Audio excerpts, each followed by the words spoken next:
तो हाँ जी सर जी, देखो जी, ये आपकी जन्म लगन कुंडली का चार्ट है। आपकी बनी है मिथुन लगन की जन्म कुंडली।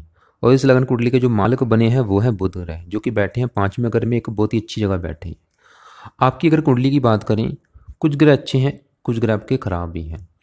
जो ग्रह आपके मुझे अच्छे लगे हैं, बुध अच्छा लगा है, सूर्य अच्छा है, चंद्रमा अच्छा है, शनि गुरु ये सभी आपको अच्छे फल देंगे, शुक्र भी अच्छे फल देगा। जो ग्रह खराब लगे हैं, राहु केतु, ये आपको खराब फल देंगे। मंगल भी आपका छठे घर में बैठा है, ज़्यादातर खराब फल देगा। वैसे मंगल अपने घर में बैठा है, कुछ अच्छे फल भी जरूर देगा। तो आपको मैं पूरा विस्तार से बता देता हूँ कि जो ग्रह आपके अच्छे हैं क्या अच्छे फल देंगे, और आपके जो ग्रह खराब बैठे हैं कुंडली में वो क्या खराब फल देंगे और क्यों खराब फल देंगे, और उनको सही कैसे करना है। तो चलिए शुरू करते हैं। तो सबसे पहले आपको मैं आपकी कुंडली की भविष्यवाणी करने से पहले थोड़ी सी बेसिक जानकारी बताऊंगा, ताकि जो आपको मैं भविष्यवाणी बताने वाला हूँ वो आपको अच्छी तरह से समझ आ जाए। तो बेसिक जानकारी ये है कि ये जो आपकी मैंने कुंडली का चार्ट बना रखा है, इसमें टोटल 12 घर हैं। और ये जो 12 घर हैं ये आपकी लाइफ की किसी न किसी जानकारी को दर्शाएंगे, रिप्रेजेंट करेंगे। तो 12 घर कौन से हैं, पहले आप इस बात को समझ लें। मैं आपसे रिक्वेस्ट करूंगा कि 12 घरों को आप अच्छी तरह से याद कर लें, समझ लें। तो यहाँ से आपका पहला घर शुरू होगा। ये आपका दूसरा घर है, ये तीसरा घर, ये चौथा घर, ये है आपका पांचवा घर, ये छठा घर है, ये है आपका सातवां घर, ये आठवां घर, ये नौवां घर, ये आपका 10वां घर, ये 11वां घर और ये 12वां घर। फिर आ गया ये पहला घर। ये जो पहला घर है ये तो है आपका शरीर। ये आपके शरीर की बनावट, आपकी सेहत, आपका स्वभाव, आपका रंग रूप, आपकी पर्सनैलिटी, सर मस्तक, जो भी मतलब आपके बारे में पता करना है इस पहले घर से पता करेंगे। ये दूसरा घर आपके धन का है, ये तीसरा घर आपके छोटे भाई बहनों का है, ये चौथे घर से आपकी माता, मकान, वाहन का सुख देखेंगे, ये पांचवा घर आपकी संतान का है, ये छठे घर से आपके शत्रु, रोग, कर्जा देखेंगे, ये सातवां घर है आपकी पत्नी का, आपके विवाह का सुख इस घर से देखेंगे, ये आठवें घर से आपकी उम्र देखेंगे, ये नवम भाव से आपका भाग्य देखेंगे, ये 10वें भाव से आपके काम काज का सुख, ये 11वां घर आपके लाभ का है, और ये 12वां घर आपके खर्चों का है। तो आपको मतलब समझ आ चुकी है कि जो 12 घर मैंने बताए हैं वो आपकी पूरी लाइफ की जानकारी दे रहे हैं। जैसे कि ये सातवां घर मैंने आपकी पत्नी का बोला है, तो पत्नी के लिए यहाँ पे 9 नंबर लिख कर रखा है। इसका जो मालिक बना है वो गुरु है, हम गुरु को देखेंगे। ऐसे ही पांचवा घर मैंने आपकी संतान का बोला है, उसके लिए यहाँ पे 7 नंबर लिख रखा है। इसका जो मालिक शुक्र है, हम शुक्र को भी देखेंगे, और इस घर में जो बुध बैठा है इसको भी देखेंगे। देखो जी, जो भी कुछ देखना है उस घर का सबसे पहले आपने मालिक देखना है कि वो कौन है, कहाँ बैठा है, और उस घर में जो ग्रह बैठे हैं उनको देख लेना है। अब बात करते हैं भविष्यवाणी की। तो आपके जो 9 ग्रहों में से कुछ ग्रह जैसे कि मैंने बताए हैं खराब हैं, वैसे ज़्यादातर ग्रह आपके अच्छे ही हैं। तो अच्छे ग्रहों ने आपको अच्छे फल कब देने हैं, जब उनकी दशा आपके ऊपर आएगी। और जो ग्रह आपके खराब हैं उन्होंने खराब फल कब देने हैं, जब उनकी दशा आएगी। और अभी आपके ऊपर दशा किसकी है, वो है गुरु ग्रह की। गुरु की चल रही है आपके ऊपर बड़ी महादशा, जो कि 2010 से चली है, और अभी 2026 में ये ख़त्म होगी। इसका ये मतलब है कि अभी जो वर्तमान का समय है आपके ऊपर है, इस समय आपके ऊपर जो वर्तमान में बड़ा असर है वो गुरु का है। और कितना असर है आपके ऊपर इसका, 80%। इसका ये मतलब है कि आपकी लाइफ में जो भी अभी वर्तमान में जो भी कुछ जो हो रहा है आपके साथ, जो भी साथ आपके, आप जो भी खा रहे हैं, पी रहे हैं, काम कर रहे हैं, सोच रहे हैं, कुछ भी सुबह से लेकर रात तक आपकी लाइफ में जो भी कुछ हो रहा है इस गुरु की वजह से हो रहा है, और होता रहेगा 26 तक। 20% आपके ऊपर जो असर है वो चंद्रमा का है, क्योंकि इसकी चल रही है अंतरदशा, और ये छठा महीना 21 से चली है, और ये 10वां महीना 22 में ख़त्म हो जाएगी। और 20% आपके ऊपर असर चंद्रमा का है। तो इन दोनों ग्रहों का आपके ऊपर ज़्यादा असर है। तो अभी हम मतलब ये जान लेते हैं, सबसे पहले हम गुरु की बात करेंगे, उसको जानते हैं कि वो आपको मतलब अच्छे फल दे रहा है या बुरे फल दे रहा है, देखते हैं उसकी प्लेसमेंट को। और गुरु आपका इस घर में बैठा है, और आपको मैंने अभी क्या बोला था कि जो 12 घर हैं किसी न किसी वस्तु को, चीज़ को दर्शाते हैं। ये है आपका भाई चौथा घर। ये चौथा घर किस चीज़ का मैंने बोला है, आपकी माता का, आपके मकान का, आपके वाहन का, आपकी भूमि जमीन जायदाद का, आपका घरेलू सुख, घर का वातावरण, घर की ज़रूरतें, नौकर चाकर, ये सब कुछ इस चौथे घर से देखेंगे। और चौथे घर का जो मालिक बना है, 6 नंबर लिखा, मालिक कौन है, बुध है। बुध से भी देखेंगे, इस चौथे घर में ये जो 4 ग्रह बैठे हैं इनसे भी देखेंगे। मैं आपको एक एग्जांपल से समझाता हूँ। मान लो एक रूम है, मान लो आपका ही रूम है, आपके रूम में 4 बंदे बैठे हैं, कुछ आपके मित्र हैं, कुछ शत्रु हैं। जो आपके देखो जी मित्र हैं वो तो आप आए हैं मेहमान बन के, वो तो आपके मतलब रूम की रक्षा ही करेंगे। लेकिन वहाँ पे मान लो आपके कुछ शत्रु बैठे हैं, वो क्या करेंगे, आपके रूम का नुकसान कर सकते हैं। वो आपके रूम में पड़ा टीवी तोड़ सकते हैं, फ्रिज तोड़ सकते हैं। वो काम यहाँ पे होगा। इस घर में ये जो चारों बैठे हैं, इस घर का कुछ अच्छा करेंगे, कुछ करेंगे खराब। क्योंकि पहले बात करेंगे गुरु की, क्योंकि उसका बड़ा असर है। और गुरु इस कुंडली में 2 घरों का मालक है। एक तो ये जो 9 नंबर लिखा है, ये 7वें घर का मालक है। और 7वां घर है आपके विवाह का, आपकी पत्नी का। अगर आपकी पत्नी का सुख देखना है, विवाह का सुख देखना है कि पत्नी कैसी होगी, विवाह का सुख मिलेगा या नहीं, इस घर से देखेंगे। और इस घर का मालक कौन है, गुरु है, यानी कि गुरु से देखेंगे। और गुरु यहाँ पे 12 नंबर लिखा है, आपके 10वें भाव का भी मालक है, कामकाज का। कामकाज का सुख देखना है, गुरु से देखेंगे। गुरु बैठा है चौथे घर में, बुध के घर में बैठा है। बुध ना तो इसका मित्र है ना शत्रु है, उसके साथ रखता है ये समभाव। गुरु की 3 दृष्टियां, 5वीं यहाँ पे पड़ेगी जो कि नीचे राशि है, 7वीं यहाँ पे पड़ेगी जो कि अपना घर है, 9वीं यहाँ पे पड़ेगी। सिंपल सा कहने का मतलब मेरा ये है कि गुरु की जो आपके ऊपर बड़ी महादशा चल रही है, 100 में से आपको 80% अच्छे फल देगा। मतलब आपकी ज़्यादातर ये दशा अच्छी जाएगी, अच्छे फल देगा, लेकिन 20% आपको खराब फल भी देगा। तो अच्छे फल ये देगा कि अपने ही घर को देख रहा है, काम काज घर का मालिक है, अपने घर को देख रहा है, तो अभी वर्तमान में आपको काम काज के रिगार्डिंग अच्छे फल मिलेंगे। जो भी आप जॉब वगैरह, नौकरी, बिजनेस कुछ भी करते हैं, उसमें आपको बेनिफिट ही होगा। ये 10वें भाव के पिता का भी, पिता का सुख अच्छा, सरकार का है, सरकारी कामों के लिए अच्छा, मान प्रतिष्ठा के लिए अच्छा। और गुरु आपकी पत्नी घर का मालक है, पत्नी का सुख भी आपको अच्छा देगा, विवाह का सुख भी अच्छा देगा। थोड़ा सा पत्नी से लड़ाई झगड़े मनमुटाव होंगे, उसका एक कारण है, मैं आपको बताऊंगा क्या कारण है। लेकिन फिर भी गुरु आपको विवाह का सुख अच्छा देगा, पत्नी का सुख अच्छा देगा, डेली इनकम के लिए अच्छा। और बैठा है चौथे घर में, जो कि आपकी मैंने अभी क्या बोला था कि माता, मकान, वाहन, भूमि, जमीन, जायदाद का है। तो आपको माता का सुख अच्छा, मकान का सुख अच्छा, वाहन का सुख अच्छा मिलेगा, भूमि, जमीन, जायदाद का सुख अच्छा मिलेगा। आपके पास अच्छा घर, अच्छी गाड़ी, भूमि, जमीन, जायदाद सभी सुख आपको ये लाइफ में देगा। गुरु खराब फल क्या देगा, गुरु की 5वीं दृष्टि यहाँ पड़ेगी 8वें घर के ऊपर, जो कि नीच राशि है। 8वें घर से हम मृत्यु दल कष्ट देखते हैं, लंबी बीमारी भी देखते हैं, आपको कोई रोग भी दे सकता है, आपकी सेहत को मतलब ये खराब भी कर सकता है। और ये 12वें घर को देखेगा। 12वां घर खर्च का है। वैसे गुरु धर्म का कारक, आपका खर्च भी धार्मिक कामों के ऊपर ज़्यादा होगा। वैसे आपको धार्मिक भी बनाएगा, परोपकारी बनाएगा, दानी बनाएगा। तो गुरु मतलब आपको अच्छे फल ही दे रहा है, थोड़े बहुत खराब फल दे रहा है। लेकिन अगर आप चाहते हैं कि खराब फलों में आए कमी और जो अच्छे फल हैं वो आपको ज़्यादा मात्रा में मिले, तो मैं आपको इसके उपाय बताता हूँ। उपाय से पहले आपको मैं एक फार्मूला बताने वाला हूँ, उस फार्मूले को समझना आपको बहुत ज़रूरी है।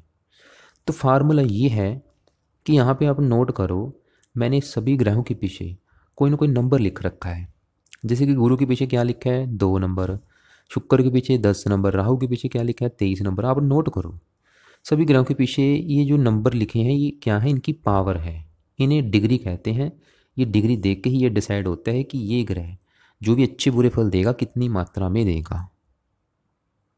ये बात आपको मैं इस फार्मूले से क्लियर कर देता हूँ, इसको आप समझ लो अच्छी तरह से। अगर कोई ग्रह अस्त बैठा है, जैसे कि आपके 2 ग्रह अस्त बैठे हैं, कौन कौन से हैं, एक तो आपका शनि अस्त बैठा है, दूसरा चंद्रमा अस्त बैठा है। अस्त का मतलब ये होता है कि ये दोनों आपके यहाँ पे मृत हो चुके हैं, डेड हो चुके हैं, ये मतलब मर चुके हैं, इनके पल्ले कुछ नहीं है। जिसकी वजह से क्या होगा, इनके जो भी अच्छे फल हैं या बुरे फल हैं आपको मिलेंगे बिल्कुल कम मात्रा में, सिर्फ 5 से लेके 10% मात्रा के हिसाब से। क्योंकि आप खुद सोचो, जब देखो जी हमारी फैमिली में कोई बंदा मर जाता है तो वो मर ही गया, तो वो क्या करेगा, कुछ नहीं कर सकता, डेड हो चुका है। ये दोनों आपके डेड हो चुके हैं, मर चुके हैं।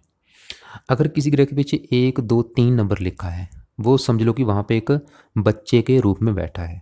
जैसे एक बच्चा होता है 1-2 महीने का, उस अवस्था में बैठा है। इसकी वजह से क्या होगा, उस ग्रह के भी जो भी अच्छे फल हैं या बुरे फल हैं आपको मिलेंगे कम मात्रा में, क्योंकि बच्चा है, देगा भी सिर्फ 10 से लेके 20% मात्रा के हिसाब से। जैसे कि गुरु आपका बैठा है 2 डिग्री का, मंगल 3 डिग्री का, ये बच्चे के रूप में बैठे हैं। अगर कोई ग्रह 27, 28, 29 डिग्री का बैठा है, वो समझ लो कि वहाँ पे एक बूढ़े इंसान के रूप में बैठा है। और उस ग्रह के भी जो भी अच्छे फल हैं या बुरे फल हैं वो भी बिल्कुल कम मात्रा में मिलेंगे, 10 से लेके 20% मात्रा के हिसाब से। लेकिन अगर कोई ग्रह 10 से लेके 20 डिग्री के अंदर बैठा है तो वो समझ लो कि पूरा जुवान बैठा है। और जुवान होने की वजह से क्या होगा, उस ग्रह के जो भी अच्छे फल हैं या बुरे फल हैं पूरी 100% मात्रा में मिलेंगे। अब आपको मैंने क्या बोला कि गुरु की जो दशा है आपकी 100 में से 80% आपको अच्छे फल देगी, 20% खराब फल देगी, लेकिन जो भी अच्छे फल देगी वो आपको मिलेंगे कम मात्रा में, क्योंकि डिग्री कितनी है, 2 डिग्री है, मतलब बच्चे के रूप में बैठा है। और बुरे फल जो बताए हैं वो भी आपको कम मात्रा में मिलेंगे, लेकिन हमने क्या करना है, इसी के अच्छे फलों को बढ़ाना है और बुरे फलों को करना है कम। क्या करना पड़ेगा, इसकी जो 2 डिग्री है इसको हमने प्लस करना है, इसको 15 करना है। इसके लिए देखो जी, आपको इसके कुछ उपाय करने पड़ेंगे। एक बात मैं आपको और बता दूं, आपने जैसे मुझे बताया था कि आपने 4 रत्न दान कर रखे हैं, जो कि एक बहुत ही देखो जी नेगेटिव बात है, क्योंकि ये चारों आपको रत्न खराब फल दे सकते हैं। रत्न क्या है, क्या काम करता है, पहले आपको मैं वो थोड़ा सा क्लियर कर देता हूँ। रत्न देखो जी एक ही काम करता है, उसका दूसरा काम नहीं है, ओनली एक काम है। एक काम उसने क्या करना है, उस ग्रह की, जैसे कि मान लो आपने गुरु का रत्न पुखराज दान कर लिया, तो गुरु रत्न क्या करेगा, पुखराज रत्न इस गुरु की जो पावर है, पावर को बढ़ा देगा। मान लो जैसे कि गुरु यहाँ पे एक बच्चा है अभी, तो रत्न दान करने से क्या होगा, गुरु इसको जवान कर देगा। जो इसका पुखराज आपने दान कर लिया तो इसको कर देगा वो जवान, इसको मतलब बच्चे को बना देगा 20-25 साल का लड़का। और जवान होने के पर क्या होगा, गुरु के जो अच्छे फल हैं, जो भी आपको मैंने अच्छे फल बताए हैं वो अच्छे फल भी बढ़ जाएंगे, और जो मैंने बुरे फल बताए हैं वो बुरे फल भी बढ़ जाएंगे। रत्न सिर्फ एक ही काम करता है, इसलिए रत्न आप इसका मत पहने, क्योंकि इसके बुरे फल भी बढ़ जाएंगे। बुरे फल क्या बढ़ेंगे, मृत्यु तुल्य कष्ट भी देगा, लंबी बीमारी दे सकता आपको कोई, आपकी सेहत को खराब करेगा। इसलिए हमने सिर्फ इसका अच्छा बल बढ़ाना है, बुरा बल नहीं बढ़ाना। इसके लिए वो सबसे बेस्ट ऑप्शन है इसका पाठ पूजा करना, जो कि आपने रोजाना इसके मंत्र याप करने हैं। कम से कम 2 माला गुरु का आप मंत्र याप करें, जो कि है ओम ब्रह्म बृहस्पति नमः। और कम से कम 2 पाठ बृहस्पति कवच के और दो पाठ ही बृहस्पति स्रोत के करने हैं।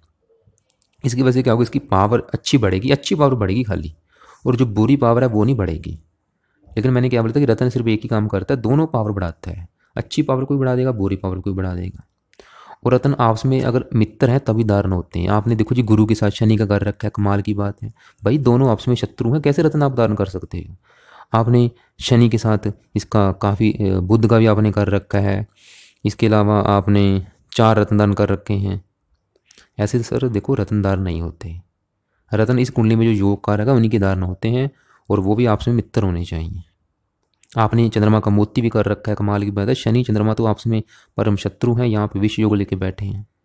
तो रत्न फालतू में धारण जो कर रहे हैं उतार दें, सिर्फ आपने जो पहनना है, अगर पहन रखना है शनि का पहने, और या फिर बुध का, दोनों का रत्न पहन सकते हैं, बाकी रत्न फालतू में कोई धारण नहीं करना।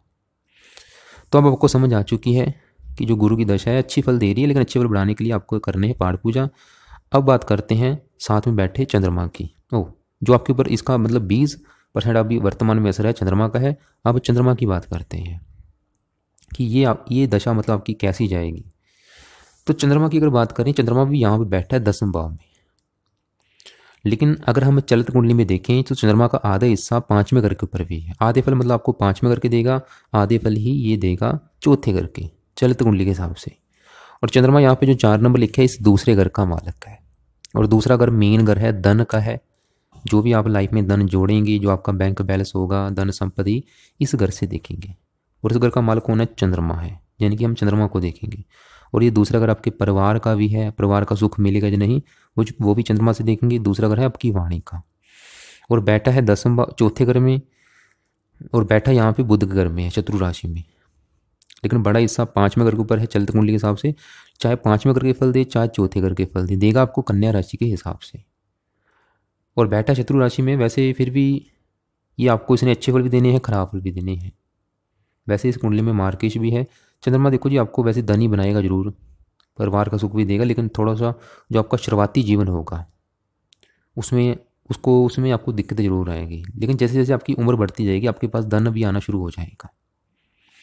लेकिन चंद्रमा आपको धनी बनाएगा जरूर, लेकिन चंद्रमा भी आपका अस्त बैठा है। और आपको मैंने क्या बोला था कि अस्त ग्रह समझ लो कि मर चुका है, डेड हो चुका है।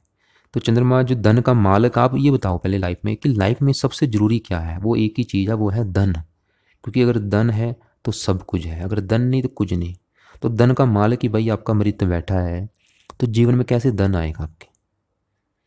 चंद्रमा ने मतलब धन फिर भी आपको देना है, थोड़ा सा शुरुआत में दिक्कतें आएंगी, लेकिन धन ही बनाएगा ऐसा नहीं है, धन ही आपको जरूर बनाएगा। क्योंकि चंद्रमा के साथ गुरु भी बैठा है, गज केसरी भी योग बना है। तो चंद्रमा की अच्छे फल बढ़ाने के लिए थोड़े बहुत बुरे फल दे रहे हो उसमें कमी करने के लिए इसका जो आपने एक तो मोती पहना है वो उतार दें, क्योंकि भाई इस कुंडली में चंद्रमा भी मार्गशीर्ष है। इसका खाली आप अगर अच्छा फल बनाना है इसकी मतलब इसको, क्योंकि मर बैठ यहाँ पे मरा हुआ है ये, इसको जीवित करने के लिए, इसकी पावर को बढ़ाने के लिए आपने करना है इसका मंत्र जाप, जो कि सुबह के टाइम आपने रोजाना कम से कम 1-2 माला ओम सोम समाय नमः ये मंत्र है आपने रोजाना करना है।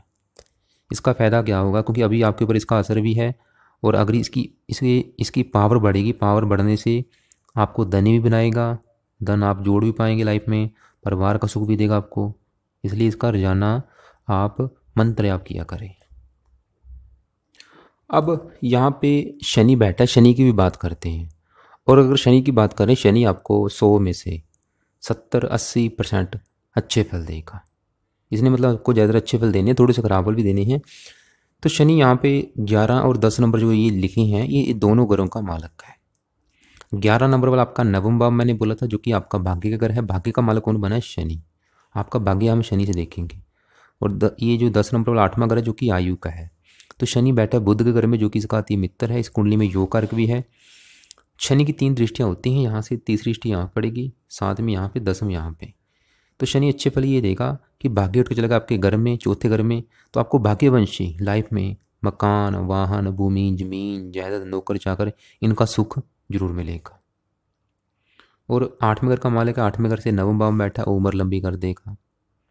लगन को देखेगा, आपको बुद्धिमान बनाएगा, भाग्यशाली बनाएगा, धार्मिक बनाएगा। काम काज के रिगार्डिंग भी थोड़ी बहुत दिक्कतें जरूर आएंगी, लेकिन फिर भी अच्छा फल देगा।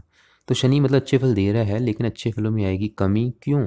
क्योंकि शनि भी अस्त बैठा है, मर चुका है। अब सवाल है कि इसको भी जीवित करना है। इसके लिए 2-3 उपाय हैं। पहला उपाय, आप इसका शनि का नीलम रत्न दान करें, जो कि आपने कर रखा है, लेकिन आपने गलत तरीके से दान कर रखा है। शनि का जो नीलम रत्न है, आपने जैसे कि वेट जितना होता है, देखो जी 10 किलो के पीछे एक रत्ती होती है। अगर आपका 20 किलो वेट है, 2.25 रत्ती। अगर 40 किलो वेट है, 5.25 रत्ती। जैसे कि आपका वेट है 95 किलो, आपको 10.25 रत्ती का शनि का नीलम रत्न धारण करना पड़ेगा, जो कि आपने पंच धातु में जुड़वाना है या सोने में।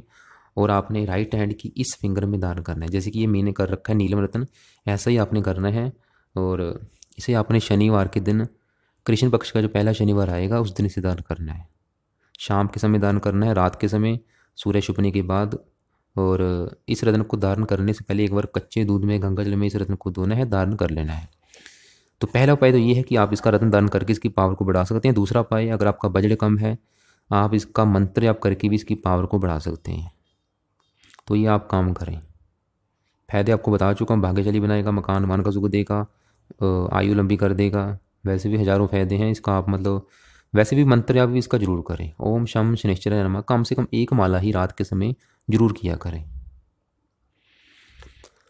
अब यहाँ पे जो सूर्य बैठा है उसकी बात करते हैं। और सूर्य आपका बैठा चौथे घर में जरूर है, लेकिन अगर हम चलित कुंडली में देखें तो सूर्य आपको ज़्यादा फल देगा इस 5वें घर के। 90% आपको फल इस 5वें घर के देगा, सिर्फ 10% फल ही इस चौथे घर के देगा। और चाहे इस घर के फल दे, चाहे इस घर के फल दे, देगा अच्छे फल ही आपको।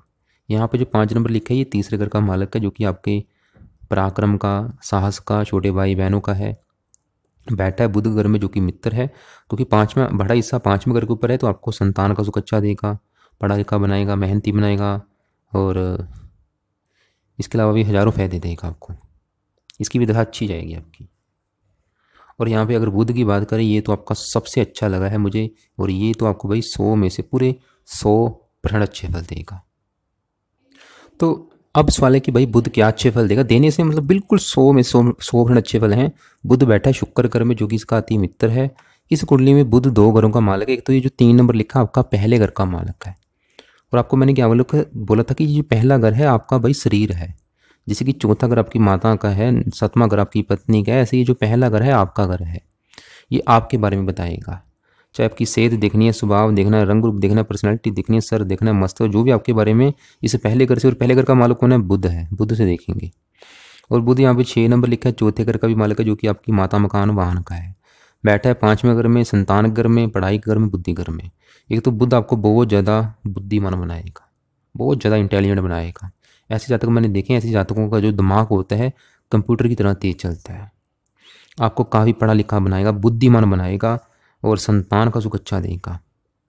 कुछ कन्या संतान होने के ज़्यादा योग भी हैं। बाकी संतान संबंधी सही जानकारी के लिए पति पत्नी दोनों कुंडली देखनी पड़ती है। वैसे कुछ मात्रा में कन्या की ज़्यादा योग है, लेकिन फिर भी देखो जी सूर्य का भी बड़ा हिस्सा है, पुत्र के भी योग हैं। और इसके अलावा ऐसे जातक मैंने देखे हैं कंप्यूटर या मेडिकल लाइन में भी ज़्यादा रुचि होती है इनकी। और बुध की दशा भाई आपकी बहुत अच्छी जाएगी, आपको मकान वाहन का सुख जरूर मिलेगा लाइफ में। आपकी सेहत को अच्छा करेगा, आपको तंदुरुस्त बनाएगा, सुंदर बनाएगा, आपको न्यायप्रिय बनाएगा, बुद्धिमान बनाएगा आपकी। और आप कंप्यूटर आदि कामों से भी धन कमा सकते हैं। जहाँ तक कानून का जानने वाला होगा, राजनीति में रुचि होगी, हजारों फल। इसकी दशा आपकी बहुत अच्छी जाएगी। तो अब आगे बात करते हैं इस घर का जो मालक है, बुध मतलब बैठा है शुक्र घर में। अब इस घर का जो मालक शुक्र है, शुक्र की बात करते हैं। शुक्र देखो जी अपने घर से 11वें घर में बैठा है, मतलब आपका जो भाग्योदय होगा वो संतान होने के बाद भी होगा। संतान आपके लिए भाग्यशाली होगी। आपका भाग्योदय 2 किस्म में होगा, विवाह होने के बाद भी, संतान होने के बाद भी। शुक्र की भी दशा आपकी बहुत अच्छी जाएगी, क्योंकि शुक्र पंचमेश है, योग कारक है। भाग्य के घर को देख रहे हैं, आपको भाग्यशाली बनाएगा, धार्मिक बनाएगा, परोपकारी बनाएगा। शुक्र भी आपका अच्छा है। अब बात करते हैं आपके मंगल ग्रह की। मंगल यहाँ पे 8 नंबर लिखा है, ये मंगल का वैसे अपना घर है। और ये घर है छठा घर। छठा घर एक बहुत ही खराब घर माना गया। इस घर से हम शत्रु देखते हैं, रोग देखते हैं, कर्जा देखते हैं, कोर्ट कचहरी के खर्चे देखते हैं। और यहाँ पे मंगल इस कुंडली में 2 घरों का मालिक है। एक तो ये जो 1 नंबर लिखा है इस घर का, 11वें घर का, और यहाँ पे जो 8 नंबर लिखा है इस घर का भी। वैसे अपने घर में बैठा है, सरल नामक विपरीत राजू को लेकर बैठा है। थोड़े से अच्छे फल भी जरूर देगा, लेकिन खराब फल भी देगा। तो खराब फल ये देगा, लाभ में कमी कर देगा। और मंगल की दशा में शत्रु, रोग, कर्जा, ये आपको चीज़ें परेशान कर सकती हैं। फिर भी मंगल के बुरे फलों से बचने के लिए आप क्या करें, हनुमान जी का कोई ना कोई पाठ पूजा आप कर सकते हैं। अब जो सबसे ज़रूरी टॉपिक है वो है ये कि आपकी कुंडली में बना है काल सर्प दोष।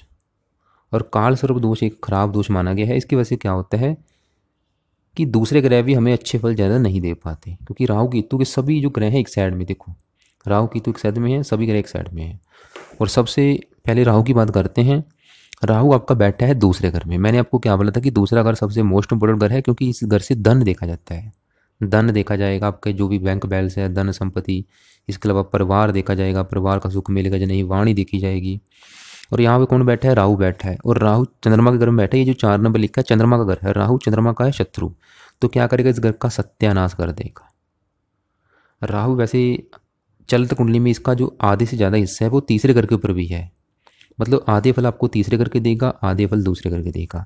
तो दूसरे घर के फल ये देगा कि धन को लेके आपको दिक्कतें परेशानियाँ लगी रहेंगी। धन आप जोड़ नहीं पाएंगे, धन आपका फजूल खर्च होता रहेगा। दूसरा अगर आपके परिवार का है, परिवार से लड़ाई झगड़े, परिवार के सुख में कमी करेगा। वाणी का है, वाणी कठोर कर देगा आपको। इस घर के हिसाब से 5 मिष्टी यहाँ पड़ेगी, जो कि नीच राशि है, शत्रु रोग कर्जा से परेशान कर देगा। काम काज घर को देखेगा, काम काज रिगार्डिंग, मतलब राहु आपको ज़्यादा खराब करेगा। और इसके अलावा आधा हिस्सा मैंने क्या बोला कि तीसरे घर के ऊपर है, तो तीसरे घर संबंधी भी खराब फल देगा। तीसरे घर के हिसाब से इसकी 5वीं दृष्टि पड़ेगी 7वें घर के ऊपर, जो कि इसकी नीच राशि है। और ये है घर आपकी पत्नी का। और आपको मैंने क्या पहले क्या बोला था कि पत्नी से भी थोड़ा बहुत लड़ाई झगड़े होने के योग है, क्योंकि इस घर के हिसाब से राहु की दृष्टि यहाँ पड़ेगी। तो ये मतलब आपकी पत्नी से भी मनमुटाव, लड़ाई झगड़े कराएगा। तो राहु को मतलब सही करना बहुत ज़रूरी है। इसके लिए देखो जी, अगर आपको लग रहा है कि आपको धन संबंधी दिक्कतें ज़्यादा आ रही हैं, बड़ा कारण राहु भी है, तो राहु के लिए इसकी डिग्री को हमने करना है 0, क्योंकि काल सर्पदोष बना है। जहर सी बात है, खराब फल तो देगा ही। और ये मत सोचो कि इसकी दशा नहीं है, क्योंकि मैंने क्या बोला था कि जिसकी दशा है उसका हमारे ऊपर असर होता है। जिसकी दशा किसकी, आपके ऊपर गुरु की, चंद्रमा की, ये दोनों तो आपके अच्छे हैं। लेकिन अगर आपकी फिर भी लाइफ में दिक्कतें आ रही हैं, कारण कौन है, काल सर्पदोष। क्या करना है, उपाय करना है। उपाय समझ लो, राहु के लिए भाई, राहु का रात के समय रोजाना अपने राहु कवच के पाठ 2-3 पाठ कवच के करने हैं। वो कवच के पाठ कैसे करने हैं वो आपको मैं वीडियो अलग से भेज दूंगा, उसको देख लेना आप। और राहु स्रोत का भी पाठ आपने 2 दिन करने हैं। इसके अलावा राहु की वस्तुओं का दान करना है। दान भी कैसे करना है वो वीडियो भेजूंगा आपको मैं अलग से, उसमें से आप देखना, जो भी आप दान कर सकते हैं वो करो। इसका एक दान है सतनाजा, जो कि 7 प्रकार के अनाज मिलके बनता है, वो भी आपने दान करना है। वो दान भी कैसे करना है सतनाजे का, वो भी वीडियो आपको मैं अलग से भेजूंगा। वो बहुत ही अच्छा उपाय है राहु का सतनाजे का दान। और इसके अलावा राहु के उपाय के ऊपर 20 उपाय वाली आपको मैं एक वीडियो भेजूंगा, उसको भी देख लेना, क्योंकि जितने ज़्यादा आप इसके उपाय करेंगे उतना ही आपको बेनिफिट है। और ऐसे केतु भी आपका खराब फल देगा, क्योंकि दोनों ही पापी ग्रह हैं। इसके लिए भी कुत्तों को रोटी डाला करें आप। और आपकी लाइफ में भाई अगर कोई दिक्कतें परेशानी आ रही हैं वो है जो आपने फालतू में रत्न दान कर रखे हैं, क्योंकि रत्न नुकसान भी देते हैं अगर वो आपस में शत्रु हैं। जैसे कि आपने गुरु के साथ शनि का नीलम किया है, गुरु का पुखराज और शनि का नीलम, तो दोनों आपस में शत्रु हैं, क्या होगा, नुकसान देंगे। शनि के साथ चंद्रमा का मोती कर रखा है, नुकसान देंगे। इसलिए भाई चंद्रमा के साथ बुध का कर रखा है, देखो जी बुध का पन्ना चंद्रमा का मोती दोनों आप शत्रु हैं। रत्न जो पहनने हैं, एक तो आपने जो अभी गुरु का पहना है वो उतारो, चंद्रमा का मोती पहना है वो उतारो, सिर्फ शनि का पहनना है नीलम, और वो भी आपको मैं बताया इस फिंगर में। और दूसरा जो आपके पास बुध का रत्न है, वैसे बुध आपका पहली डिग्री अच्छी लेके बैठा है, वो जवान बैठा है, उसका रत्न जरूरी नहीं था दान करना। रत्न तभी दान करते हैं अगर वो मतलब वहाँ पे डिग्री कम लेके बैठा है या अस्त बैठा है, लेकिन बुध आपका पहले ही भाई स्ट्रॉन्ग बैठा है, इसका रत्न दान नहीं जरूरी था। चलो आपने अगर आपके पास है तो आप कर सकते, वैसे नुकसान तो नहीं देगा बुध, जैसे मैंने आपको बताया अच्छे फल ही देगा। तो बुध का आप इस फिंगर में दान कर लो, राइट हैंड की इस फिंगर में, इसे चांदी में जड़वाना है आपने, देख लेना कि किस में दान करवा रखा है। और बाकी फालतू में रत्न दान कोई नहीं करने। मंगल लगन को देखेगा, लगन आपका शरीर है तो सेहत को खराब कर सकता है, तो मंगल की डिग्री को कम करें। इसके लिए मंगल के लिए हनुमान जी का पाठ आप कर दिया करें। अगर आप देखो जी हनुमान जी का पाठ करते हैं, हनुमान चालीसा पढ़ते हैं, आपके 3-4 ग्रह अच्छे हो जाएंगे कि तो मंगल अच्छा हो जाएगा, राहु भी अच्छा हो जाएगा, शनि भी अच्छा हो जाएगा। बाकी फिर भी आपके जो सवाल बच जाएंगे, आप ऐसा करना उन सवालों को लिख के अपने पास रख के आप मुझे कॉल कर लेना, और कॉल करने से पहले एक बार मुझे व्हाट्सअप करके ज़रूर पूछ लेना। और इस वीडियो के अलावा आपको मैं कुछ अलग से वीडियो भेजूंगा, उन सभी वीडियो को देख लेना।